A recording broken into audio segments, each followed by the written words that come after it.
Welcome in. What's Right with Nick Wright, episode 205. Massive show today. Gambling show coming off back-to-back winning weeks, which against all odds gives us a legit shot at finishing the regular season at or above 500, depending on how we do in week 17. We might have a special guest in the final block of the show. It is a huge time of year. We have a ton to get to, including something that, honest to God, I resent that I have to talk about off the top of the show, but we'll do it all the same. First, here's what missed the cut for today's show. Not on today's show is all the quarterbacks resting Sunday. Caitlin Clark gets a 40-piece, including a game winner. She is one of the most entertaining athletes to watch across all of sports right now. And Sean Evans from Hot Ones, Damonza, is looking for new guests. If this is the producers trying to ask me if I would be interested, you're damn straight I'd be interested. I'd love to go on Hot Ones with Sean Evans. I don't think I am, well, to be honest, I don't think I'm famous enough to warrant the invite, but if Sean Evans invited me on Hot Ones, I would be thrilled to go on it. I think that would be super fun. I also think he low-key is one of the most effective interviewers in media today. I think he does a great job. You, Damonza, did a great job on Tuesday. I thought Tuesday was one of our best shows, so props to you. It's good to see you. Sir. And go ahead and get us started today, if you would. Yeah, so Aaron Rodgers went on Pat McAfee's show and made some comments. What is your takeaway from the situation? Yeah, so this is the part that I resent that we're talking about, but I think we've kind of missed, in the 48 hours since this happened, the actual story here. And I'm going to take some time on this, okay? So Aaron Rodgers went on McAfee's show. They were talking conspiracy theories that he may or may not believe, because he brought up the Super Bowl logo color scheme conspiracy theory that is very popular amongst the dumbest people on the internet. And McAfee hadn't heard of it. Some of McAfee's producers hasn't. If you look at the logos of the last three Super Bowls, they line up with the team colors that played in those Super Bowls. And this year's logo has a purple and a red. The two best teams are Ravens and Niners. And Rodgers said, seemingly seriously, I just know next year's logo better have jet green in it. And then, for reasons I don't totally understand, AJ Hawk brings up the Epstein list that people thought was going to be released today or this week. When it was really just more redacted documents. There were going to be some names, but the idea that it was going to be a itemized person-by-person list was never really accurate if you actually followed any of the information, the actual information. And Rodgers said, essentially implied, I should say, to the layperson that Jimmy Kimmel, who works for the same company, is nervous about this list coming out. And so now I have to take 100 steps back on a sports talk show that I do with my son from my wife's store, where sometimes we put on wizard outfits and draw on whiteboards and give you the world's worst teasers, my picks. It's yell about Brock Purdy. We do all this, and now I have to give some context to a sports story that involves discussing sexual abuse of children. That's the position we're in. So, just the very too long didn't read Jeffrey Epstein. Jeffrey Epstein, disgraced, now dead, sexual predator, super wealthy financier who seemed to have incredibly powerful, famous friends. Two of our living ex-presidents had enough connection with them to where there's photographs of them hanging out together. Clinton and Trump.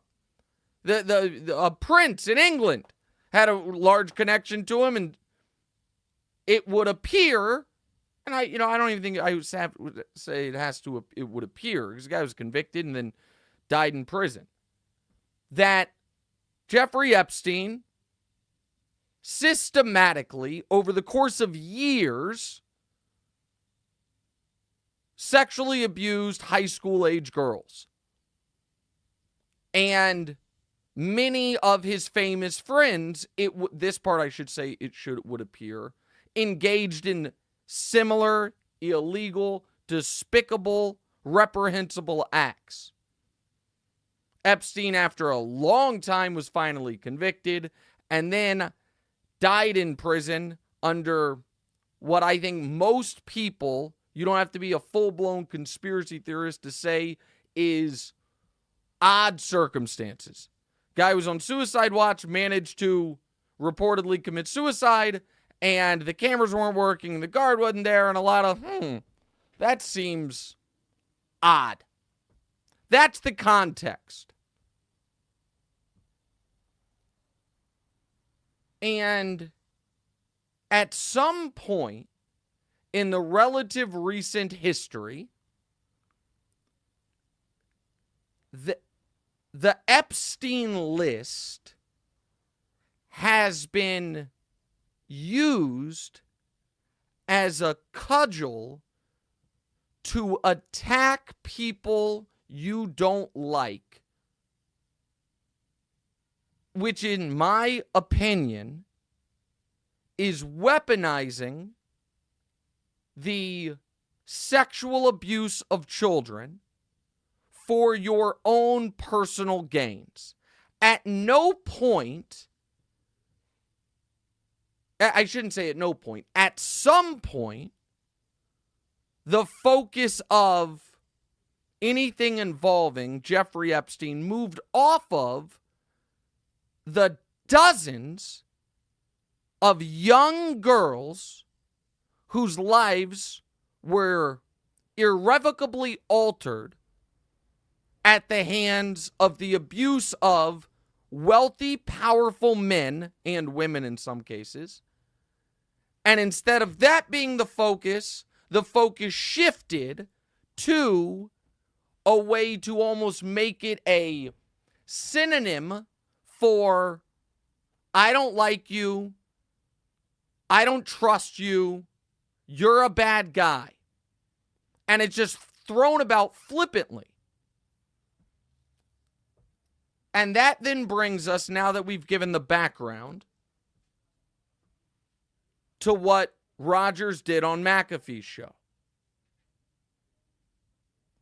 And now there's going to be, there's three possible outcomes for how Rodgers will address this. Outcome one is the most likely. He won't. Outcome two is the most cowardly, and he might. He might go on McAfee's show and say, oh, I wasn't saying Jimmy Kimmel was on the list. I was saying that Kimmel, who had mocked me for bringing up the Epstein, I have to give a little more background, so I apologize. I interrupted myself. About 8 months ago on McAfee, Rodgers was asked about the congressional hearings on aliens, which we had some fun on this show about. And Rodgers just threw out there, he finds the timing odd because that was another time when he thought the Epstein list was coming out, and he thought it was a big psyop where the government was putting this out there, the aliens, to distract us from the Epstein list. And Jimmy Kimmel made fun of him for it. So, to go back, there's three possible roads Rodgers could walk down now. One is just ignore it. The other is to say, no. I wasn't saying he's on the list. I was just saying he made fun of me for saying the list existed and it was coming out, and now when it comes out, he's going to be nervous if it comes out because he's going to be proven wrong. That would be an obvious lie. It would be cowardly. My guess is that's the road he takes. The third one is to double down. Well, I stand by it. I think based on nothing whatsoever that Jimmy Kimmel might have engaged in child sexual abuse. Okay? The conversation surrounding this has been, oh man, Jimmy Kimmel works for Disney. McAfee works for Disney. Is this going to cause a problem for Bob Iger, the head of Disney, Jimmy Pitaro, the head of ESPN? Is Kimmel going to put the screws? Because Kimmel, you could argue, is their single most valuable forward-facing employee. Guy hosts late night and the Oscars. And you have on your family of networks somebody accusing him of, I would argue, the single worst thing someone can be accused of. I think for many of us, being accused of sexually abusing children is more damning than, honest to God, being accused of murder. Honestly. I think there are people out there watching this, listening to this right now, that has someone in their life that might have killed somebody, and they still consider them family or friend. I believe that to be true. I don't think there's anybody listening right now that has someone in their life that they suspect sexually abuses children, and they're still, a part of their life. So I think it's the single most damning accusation you can make of another human being. So the story has been, how is this going to affect McAfee's show? They're going to have to cut ties with Rodgers. What is Jimmy Kimmel going to do? That's not the story. That might be a sub-story. That might be interesting in the media trades. The story is Aaron Rodgers, who is undeniably one of the most famous athletes in America today, arguably the single most powerful player in the single most powerful league we have,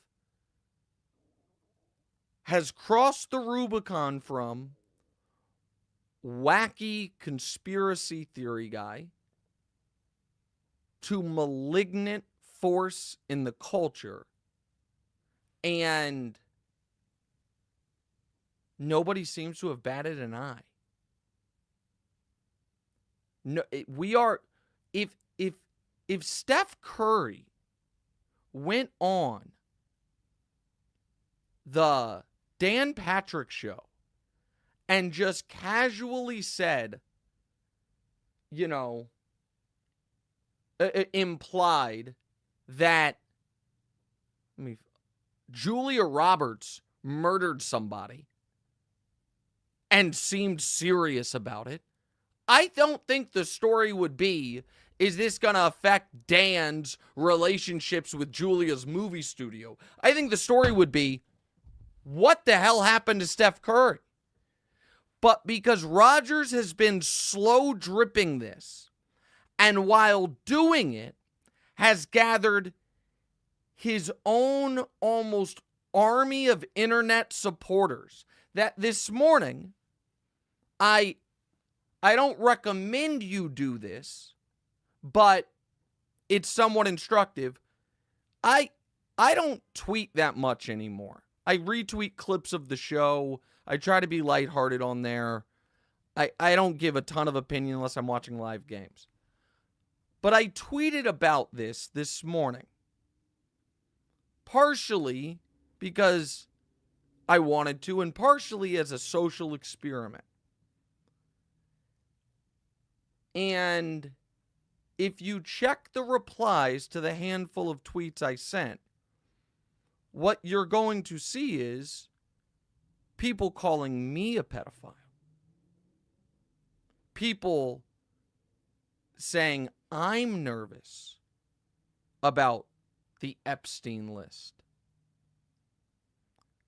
And Rodgers has become the voice in the sports world of some of the most deranged, unhinged people in our populace. And they often like to, and Rodgers is one of these people, like to pretend that this is a vax, anti-vax thing. It flatly is not. As I mentioned on television, I will mention again. Kirk Cousins didn't get vaxxed. Nobody cares. I'm not certain, but I think Lamar Jackson didn't get vaxxed. Nobody cares. That is whether or not you chose to get the COVID vaccine is your own personal decision. And it is a cop-out, in my opinion, to then use that decision as a shield against any future criticism you get, as a way to be like, no, the only reason you don't like me, the only reason you're criticizing me is because because of my vax status. And Rodgers said something the other day that went kind of by the wayside, and I heard it, but I didn't know what it meant, so I Googled it. And it was once again when he was saying everyone's mad at him about his vax status, and you should have to disclose your vax status before you criticize him. And he said it's because I took on the alphabet mafia and the pharmaceutical industrial complex. And I had never heard the term alphabet mafia. So I Googled it. So alphabet mafia is about, and you know what, I'll read it exact. Alphabet mafia meaning, at least this is what the internet tells me it means. It's about the LGBTQ community. And it's about folks, I think it's got a relation to pronouns and the fact that LGBTQ now has even more letters with it. That LGBTQIA+, whatever. So here's why that was noteworthy to me. That Rodgers threw that out there. I obviously am very highly critical of Aaron and this person he's become. I would bet my life he's not homophobic. I'm very confident in that. So I think he used that term not knowing what it meant. It was just, he is so deep in the toxic internet brain vortex that it got lumped in with the mass delusion psychosis he talks about and the Super Bowl logo memes and the debate me bro to Fauci and the Epstein list. It all is just one stew of a brain that's been melted. And so now he's throwing out terms that not only have nothing to do with the pharmaceutical industry, but that also, I think, if he knew what they meant, would disavow. I think Aaron's a lot of things. I think judgmental of what people do privately sexually is not one of them. And yet it just spilled out of his mouth like so much of this other toxic bullshit that has a platform nearly an hour a week to spew for folks that otherwise I don't think are looking for it. You're not going to Alex Jones's YouTube channel if that exists anymore. You're watching, you have sports TV on in the background, and you were flipping between Stephen A and Skip, and then you have Colin on, he goes to commercial, what's McAfee talking about? And all of a sudden, you're hearing about the Epstein list and Jimmy Kimmel. And we've all become numb to the fact of who is saying it and what he's saying. And that there was just flatly one of the greatest players we've ever seen in America's favorite sport, who plays in the biggest market, who has a bigger platform than any other player in the league, more power over his team than any other player in the league. That guy went on national television and casually threw out there to millions of people, hey, this guy that I don't like, probably a pedophile. That's what fucking happened. And now this morning, when some of those Epstein docs were unredacted and released, what you have in the same corners of the internet are folks photoshopping documents, putting Jimmy Kimmel's name in them, and saying Aaron was right. That is happening this morning already. And so when I tweet, he's gone from wacky conspiracist to malignant, dangerous force, I mean it.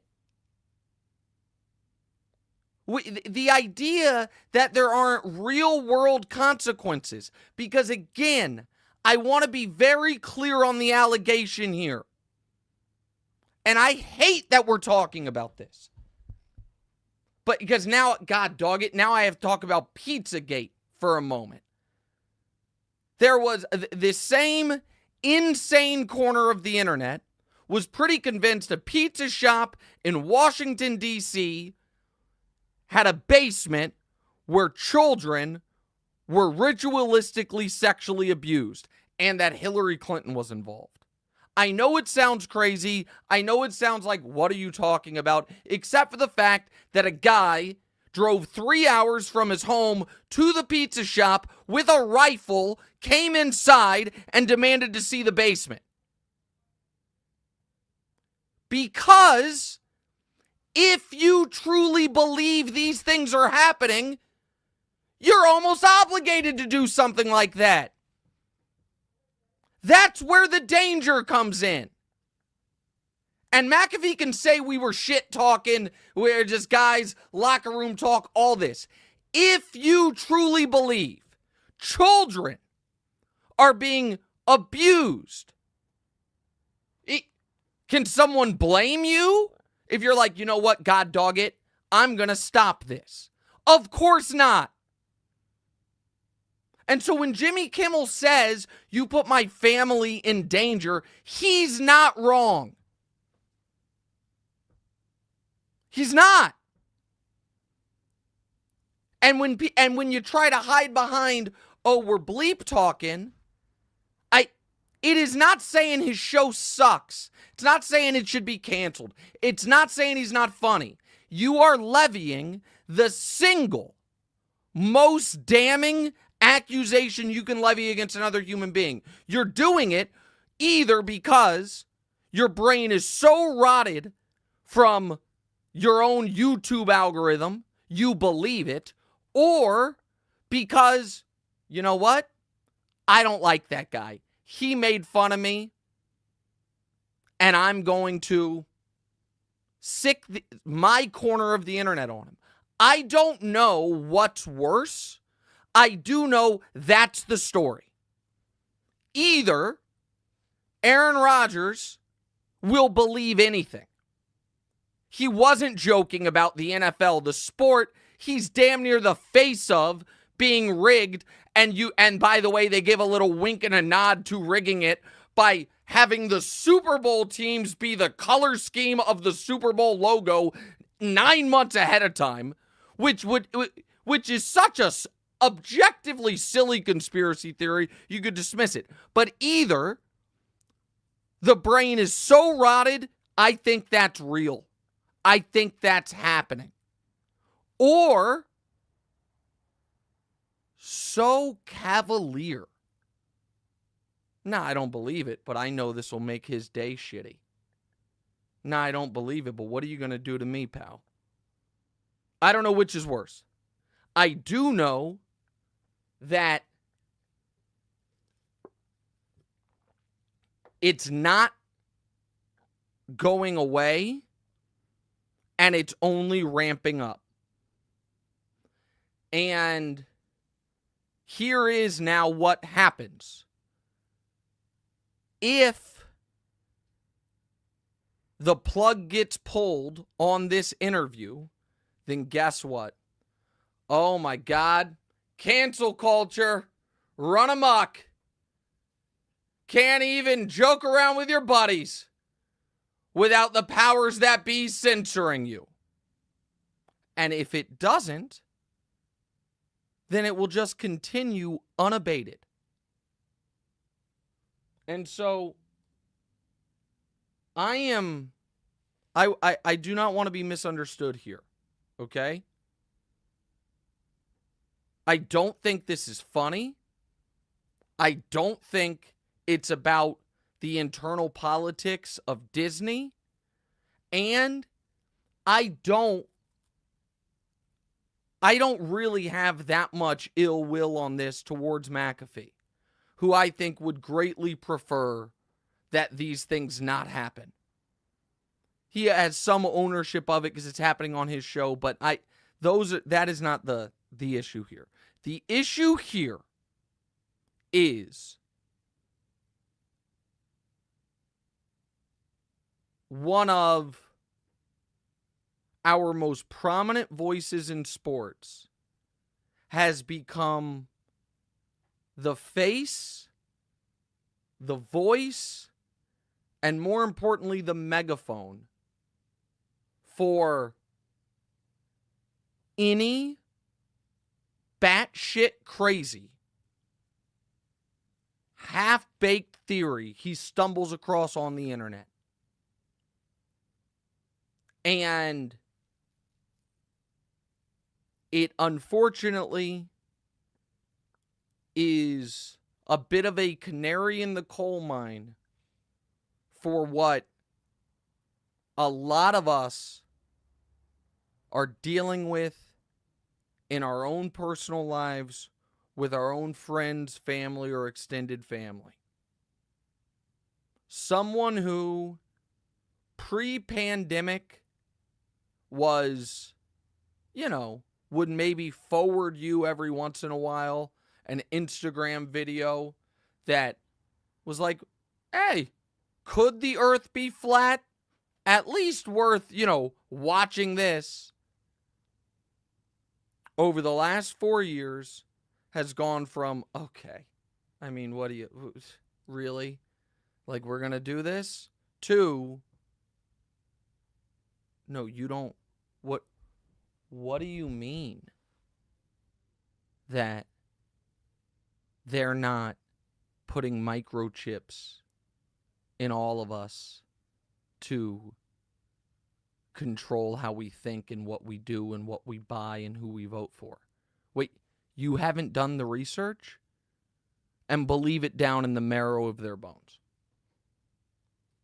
And it is in so many ways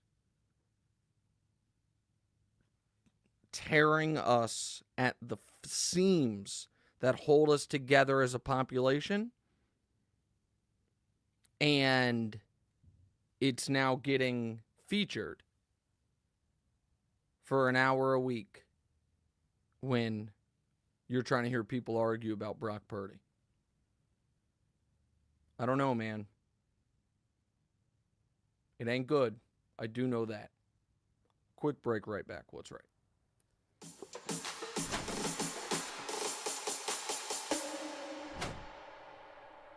Welcome back in. What's Right with Nick Wright, episode 205. This episode's brought to you by U.S. Bank. Winter can be a drag. Thankfully, we have sports to get us through the early part of the year. And if you ask me, nothing goes together quite like food and sports, especially this time of year. We've got NFL playoffs and pro hoops. Me sitting on my couch until the temps are back in the 80s. And the U.S. Bank Altitude Go Visa Signature Card provides the perfect way to earn rewards, whether watching your team with other superfans at a local eatery or in the comfort of your living room. Earn 4 times the points when you dine out or have food delivered. Maybe order a pizza and watch the big game on that big screen TV of yours. Plus, earn 2 times points at grocery stores, which is great if you're making a pot of chili, making some nachos before the game, and if you're willing to brave the elements, even getting to the game can be rewarding as you'll earn 2 times points at gas stations and EV charging stations. Go to usbank.com/altitudego to learn more about how you can earn 20,000 bonus points worth $200 if you spend $1,000 in the first 90 days of opening your account. Score big with the U.S. Bank Altitude Go Visa Signature Card. Visit usbank.com/altitudego to apply and live every day your way. Limited time offer to the creditor and issuer of this card's U.S. Bank National Association pursuant to a license from Visa USA Incorporated. Some restrictions may apply.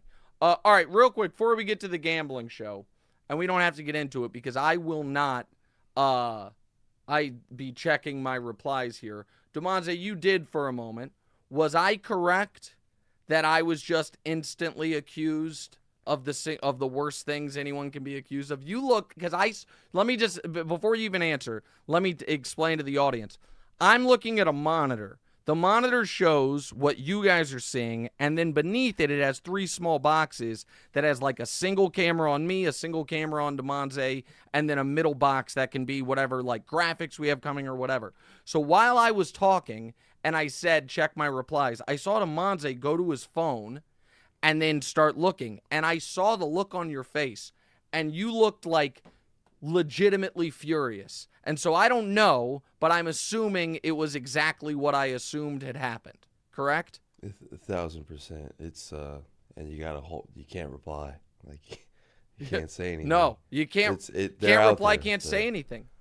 And it instantly just be like the go-to accusation is, oh, you're on the list, you're a part of it. This. It's just thrown out there flippantly, like people used to say.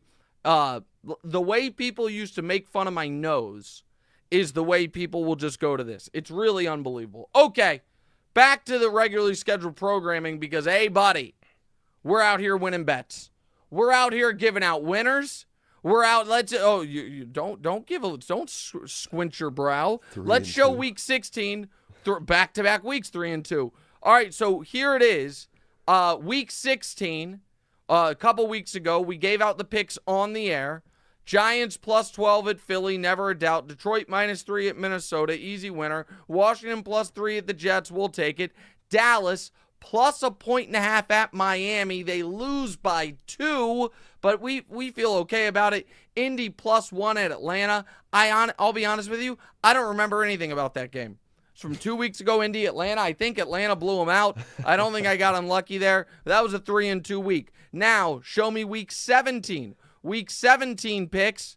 New England, plus 14.5 at Buffalo. Turn the ball over 4 times in the first 20 minutes. Still cover easily. Arizona, plus 12.5 at Philly. Win the game outright. Pittsburgh, plus 4.5 at Seattle. Win the game outright. Tampa, minus 2.5 against New Orleans. I was on the wrong side of that. New Orleans controlled that game. And the Rams, letting the Giants cover there was a shame. Giants had no business covering there. The Rams screwed around at the end of the game, and that one's a little frustrating if you ask me. But that's back-to-back 3-2 weeks. We are hitting our stride. So where is the record for the year? The record for the year is 40, 43, and 2. That means 4-1, and we finish right at 500 for the regular season. The elusive, haven't hit it yet, white whale of 5-0, and we finish above 500 despite what was a very shaky start. I believe we can do it, Damonza. There's no way we're going to go the whole regular season without a single 5-0. Week 18 is tricky because Week 18, you have to consider not only who's playing, who's not. That's baked into the line. But what could happen? Yes, and could the incentives change during games? Could one team blowing out another team make this team more likely in a different game to sit players? You've got to do all of that, figure it all out in real time. So let's get right to it. First game, Damonza, that I have is what? You got Cleveland +7 at Cincinnati. I love that. Okay, so here's the logic on this. First of all, I think Cincinnati is done. Now, obviously, they're eliminated. But I saw after they lost the Chiefs game, Jamar Chase gave an interview at his locker after he was shut down by L'Jarius Sneed, the single biggest snub of the Pro Bowl. Everyone's like, Josh Allen should have been a Pro Bowler. L'Jarius Sneed's going to be first-team All-Pro corner. Doesn't make the Pro Bowl. Give me a break. After saying essentially, or Jamar Chase not essentially, saying, I don't know what Sneed's issue is. He clearly don't want to fight me. It's like, yeah, buddy.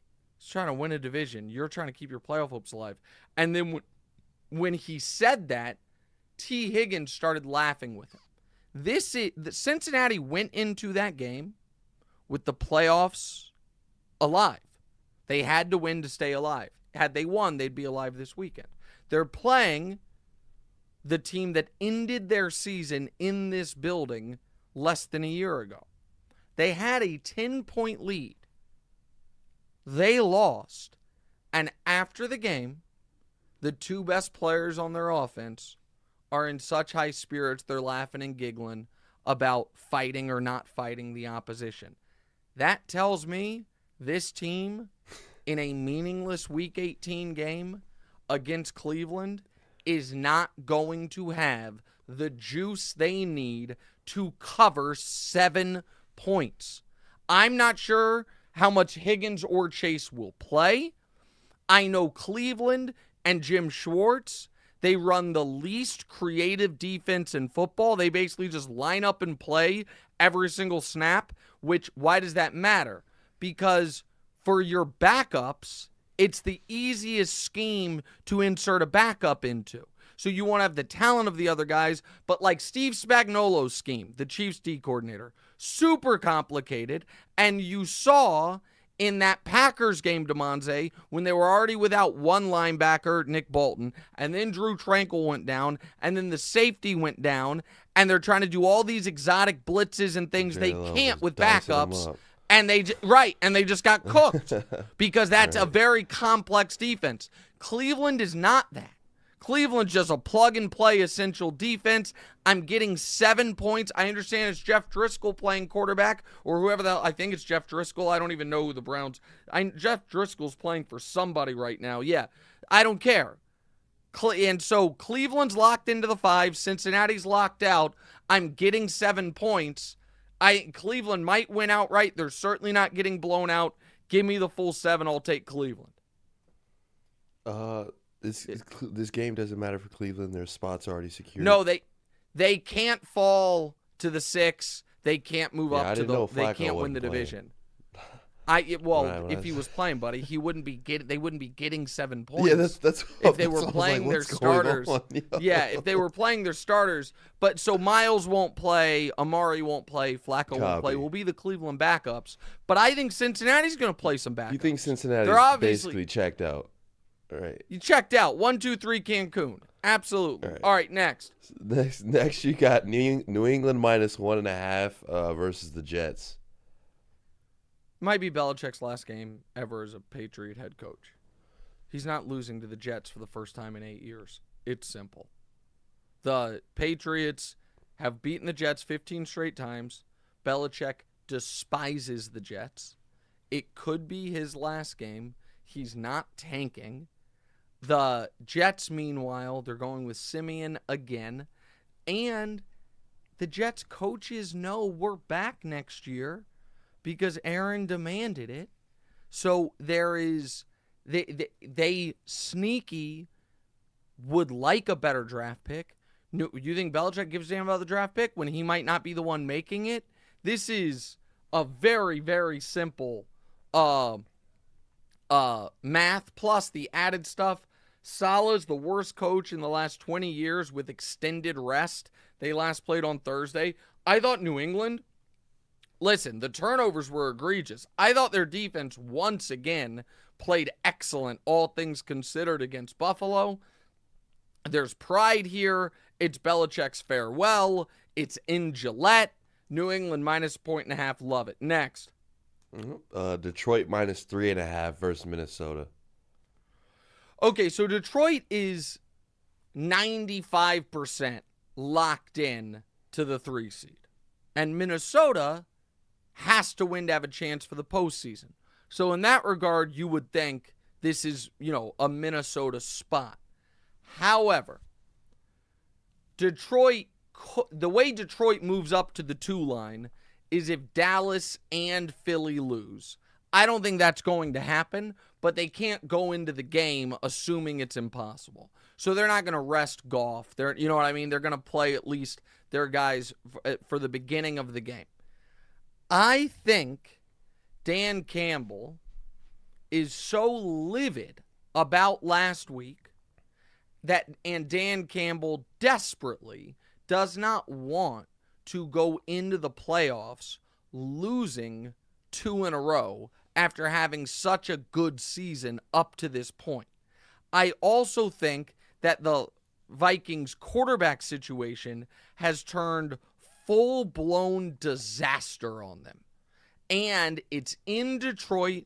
It will be a celebration for the fans being able to, go into a game knowing our team won the division for the first home game that they've played in 30 years under those circumstances.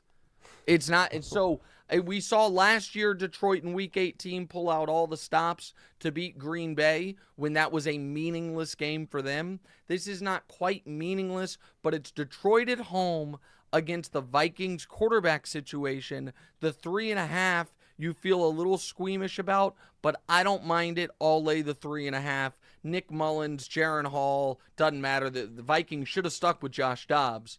I think they had too quick of a trigger there, and maybe they would be in a slightly better position. Detroit -3.5. All right, next.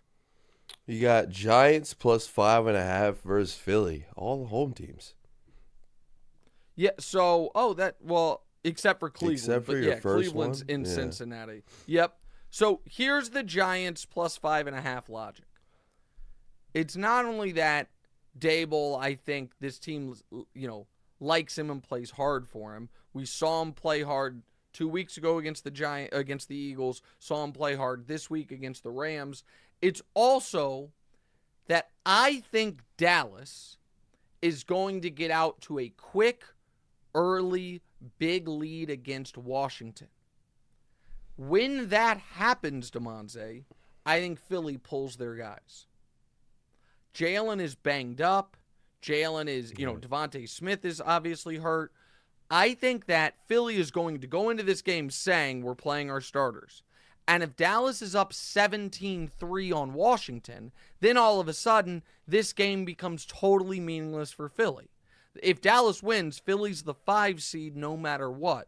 So I could see a scenario where Jalen Hurts is pulled and Marcus Mariota comes in. Is Mariota the backup there? I think he's the backup there. And you have Philly take their guys out while the Giants are still fighting. And because of that, this is kind of contingent on Dallas getting out to an early lead, but I believe they're playing Sam Howell because Jacoby Brissett's still hurt. I think Dallas does get out to an early lead, so the Giants, so the Eagles lose motivation and start sitting their guys. Giants plus 5.5 in a game. I think the Giants can win outright. Next. You got Miami plus 3 versus Buffalo. Yeah, so here's where we're at on this. The Bills have not been good in night games. They've lost, I think, 7 in a row. But that's not the rationale for this. The rationale for this is quite simple. I think Miami, even with the defensive injuries, is better than Buffalo. They're at home and they're getting 3 points. I also, oddly, if Pittsburgh plays Saturday, if Pittsburgh loses, Buffalo's locked into the playoffs, okay? I don't think Pittsburgh's going to lose against the Baltimore backups, against Huntley and company. But if Pittsburgh does lose, I will no longer like this bet. If Buffalo goes into the game knowing worst case scenario, we're in the playoffs as the 6 or the 7, best case, we win the division and can play free and easy, then I think Buffalo might win the game. But if I'm right that Pittsburgh is going to beat Baltimore on Saturday, and the Bills and Sean, now they also need, for this to be true, you also need Jacksonville to win Sunday, but Jacksonville's a favorite. They're playing the Titans. If Pittsburgh wins Saturday, Buffalo will go to bed Saturday night knowing it's probably win and we're the 2 seed, lose, and we're out of the playoffs entirely. And I don't think Buffalo's built for that type of pressure situation. I think that Buffalo, the last 2 weeks, has been a team ripe for a loss. I think Buffalo, if they have all this time leading up to the game, it's the final game of the regular season, and all of a sudden, you have a Miami team that is desperate to stave off disaster for their season. Miami, last week, Damonza, was playing to be the 1 seed. All of a sudden, if they lose this week, they're the 6th seed and they go to Kansas City in round 1. And the media can say what they want about the Chiefs. I promise you, Mike McDaniel and the Dolphins did not anticipate that this year was going to start in the road at Arrowhead to start the postseason. So Miami's got to have it. And you can say, well, Buffalo's got to have it too if Pittsburgh wins. I don't think Buffalo's good in got to have it situations. And I think that Miami will put Jalen Ramsey on Diggs, try to frustrate Diggs early, and we are going to get, before halftime, coming out of commercial break on Sunday Night Football, Melissa Stark saying, here's what we saw on the sideline between Stephon Diggs and Josh Allen. And I think it is on the board that this is Diggs' last game as a Bill, and I like Miami in this spot. So for all those reasons, I like Miami. So my picks recap, Damonza, is Cleveland getting 7 at Cincinnati. New England plus 1.5 at home against the Jets. Detroit minus 3.5 at home against Minnesota. The Giants plus 5.5 at home against Philly. Miami plus 3 at home against Buffalo. Do we have an offer this week? We do have an offer this week. We are calling this the exactly what you ordered offer, week 18. So the Bills to miss the playoffs parlay. So that would mean the Jags, Steelers, and Dolphins all to win straight up at plus 435. Taking it? So I may or may not make this bet.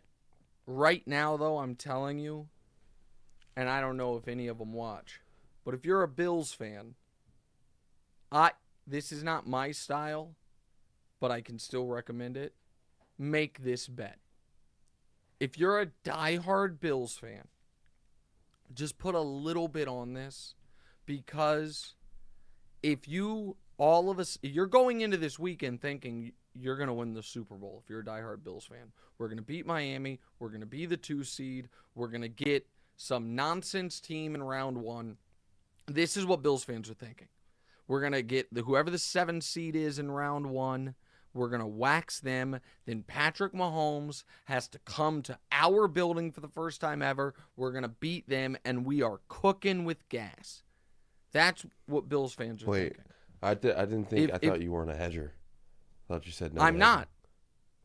Correct. I said I wouldn't do this, but I think for Bills fans, yeah,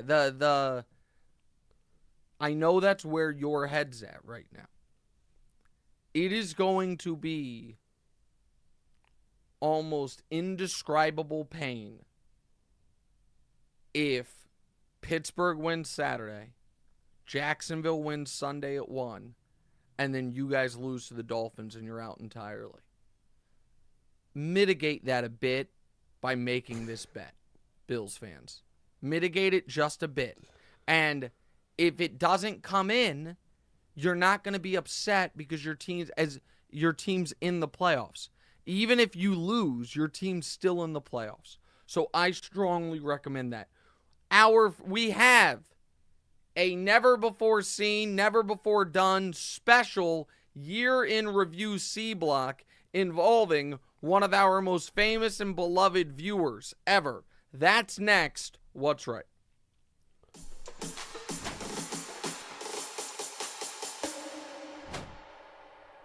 All right, welcome back in. What's Right with Nick Wright, episode 205. All right, Damonza, we have a special segment here. Go ahead and set it up for us, if you would. Yeah, so a year ago, our friend Lloyd C. went on Jeopardy and gave you and kind of me a shout-out. And we're going to replay the shout-out for those viewing on YouTube. I love sports talk radio. My favorites are Nick Wright, and I do literary criticism, and I think what they do is sports criticism, and it's beautiful. That made me so happy when that happened. It was really wonderful. Go ahead. Yeah, you called this one of the greatest moments of your life.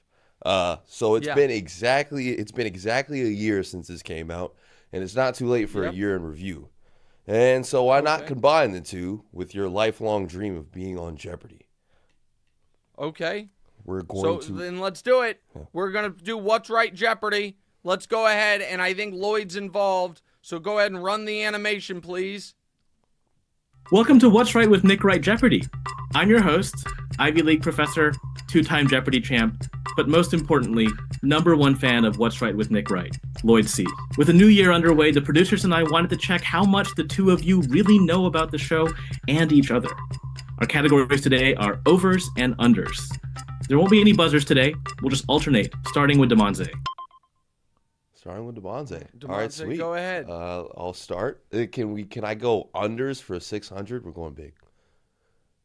In 2023, we spent under 10 minutes in this part of the show. Baseball. Wait, what is baseball? Sorry. The correct answer is golf. Bonus time.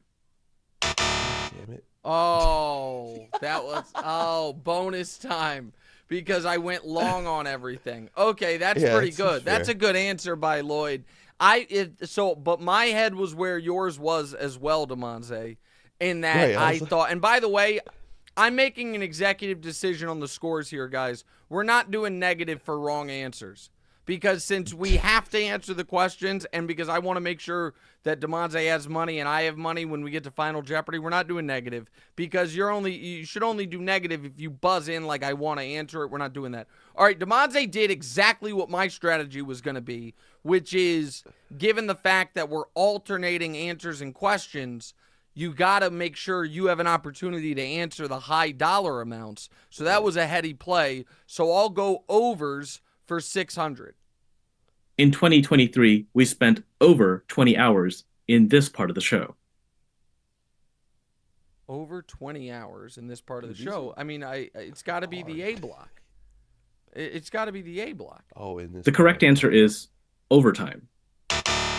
Oh, God. Well, you know what? I'm going to go ahead and say that is in it's fine. 20 hours I'm is a gonna lot of no, overtime. I believe that is accurate. What I'm saying is there were more than one correct answers there. Right, We definitely exactly. spent more than one. We definitely spent more than 20 hours in the A block. Like Lloyd, I don't blame you. I think the producers set me up to fail a bit there. But Damonza, go ahead. I'm going to go overs for 400. This season, Nick has been over the moon about this team, which he picked the most amount of times. Jeez. This if it's football, it's got to be the Cowboys. What is The correct Cowboys? answer is What the are Jaguars. Jesus Christ. Okay, Damonza, we're not doing great here. I'll go unders 400. This season, Nick has underestimated this team the most, betting against them 9 times. 9 times. All right, give me a second here. I got to think about this. I've gone against this team 9 times? I'm going to take my time, and I'm not cheating, but what I am doing is looking at just the NFL standings, just so I can look at, you know what? What is the Buffalo Bills? I was The correct answer is the 49ers. God dog it. silence. All right, Damonza, we don't know our own show. What are we going to do for Final Jeopardy? We both have $0. Maybe we should have started with the easy ones. Go ahead. Your turn. All right. I'm going to go unders for 200. This season, Damonza hit this type of bet under 3 times. Oh, Jeez. Oh, thanks. What are teasers? The correct What answer is teaser? a teaser. there you go. We finally got one right. All right, last on the board, overs for 200. In 2023, Nick Damonza tweeted about this man over 80 times. I mean, the fact that it said Nick and Damonza, it can only possibly be 3 people. The Prince, the King, or Mahomes. I'm going to go with LeBron James. Who is LeBron James? No Draymond? The correct answer is LeBron James. There we go. I wonder we what both that have ratio 200. was. Is that like 77-3 or what? He's like, I who don't knows? know how many LeBron All right. tweets I had. Time now for Final Jeopardy. The score is 200 to 200. On this one, Damonza, we have to write down our wagers, which can be up to 200, and our answers, and then we will reveal it. So, okay, go ahead. I'm going to do mine on here. All right, are we ready to play the Final Jeopardy question and category? Let's do it. It's time Go. for Final Jeopardy. Today's category, stars of the show. Lock in your wagers now. My wager is locked in. Have you written down your wager, Damonza? Anywhere You said from up 0 to to 200. To 200? Yep, I've written down my Yeah. wager. All right. This member I've locked of the in. Wright family was the featured member of the show's most watched YouTube clip in 2023.